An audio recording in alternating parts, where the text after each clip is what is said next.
देशलाई 34 वर्ष लुटेर खाएकाहरू, भ्रष्टाचारले महल ठडाएकाहरू अहिले चाहिँ बालेन आयो भने चाहिँ देश चाहिँ युक्रेन बन्छ, बालेन चाहिँ जेलेन्स्की बन्छ भनेर भन्नलाई चाहिँ लाज लाग्दैन अलिकति? तपाईहरु अलिकति बेटर पोलिटिक्स खेल्नुहुन्छ जस्तो लागेको थियो। यस्तो पनि हो, तपाईहरुले देश लुटेर खाँदा पनि हुने, भ्रष्टाचारले महल ठडाउँदा हुने, देशका सबै निकायहरू चाहिँ पार्टीहरूले कब्जा गर्दा हुने र नयाँ मान्छेलाई चाहिँ जसलाई चाहिँ चान्स पनि दिएको छैन, एकपटक हेरेको पनि छैन, त्यस्तो मान्छे चाहिँ अब नयाँ जेलेन्स्की बन्छ भनिदिने के हो यो? जसले चाहिँ fuck America, fuck India, fuck China, fuck all this political parties भनेको थियो, त्यो मान्छे चाहिँ अब प्रो अमेरिकन भनेर भनिदिनु पर्ने। देशका जनताहरूले तपाईले जे भने पनि मानिदिनु पर्ने।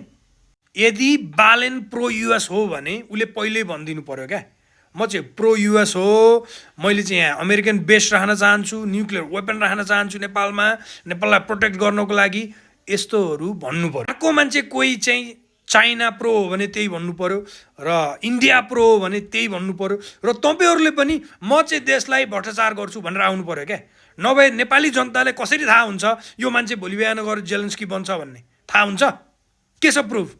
त्यही भएर आफ्नो राष्ट्रप्रेमलाई चाहिँ राष्ट्रप्रेम भन्ने, अर्को मान्छे चाहिँ सबै फटा हुन्, यिनीहरूले देश बेचेर खान्छन् अथवा देशलाई युक्रेन बनाउँछन्, देशमा चाहिँ विध्वंस मचाउँछन् भन्ने तपाई कुन एथिक्सले भन्नुहुन्छ?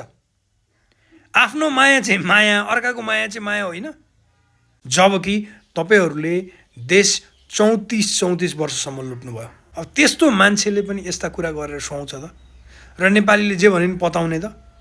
अनि भर्खरै इरानमा चाहिँ अमेरिकाले स्ट्राइक गर्यो र नेपालमा पनि यस्तो हुन्छ भनेर अब मैले एक दुई जनाको देखिसकेको छु। तिनीहरूले त्यस्तो प्रेडिक्सन गर्न सक्ने भए तिनीहरू ज्योतिषी हुनु नि। के हो तिनीहरूको योग्यता, के हो तिनीहरूको इन्टेलिजेन्स, के हो तिनीहरूको सोर्स अफ नलेज, के हो कहाँबाट तिनीहरूले थाहा पाइरहेका छन्, त्यो भन्नु पर्यो नि। यहाँबाट यस्तो यस्तो अब चाहिँ यसरी स्ट्राइक गर्ने भएको छ भनेर भन्नु परेन? त्यो भएको हुनाले यो एज्युम्सन होइन, यस्तो होला कि त्यस्तो होला कि कल्पनामा लाग्ने होइन क्या।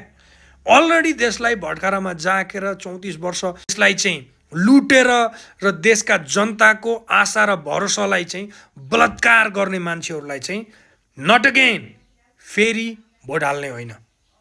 यदि तपाईँ मान्नुहुन्छ भने, तपाईँको यदि दिमागले साथ दिन्छ भने, नट नेभर, नट अगेन।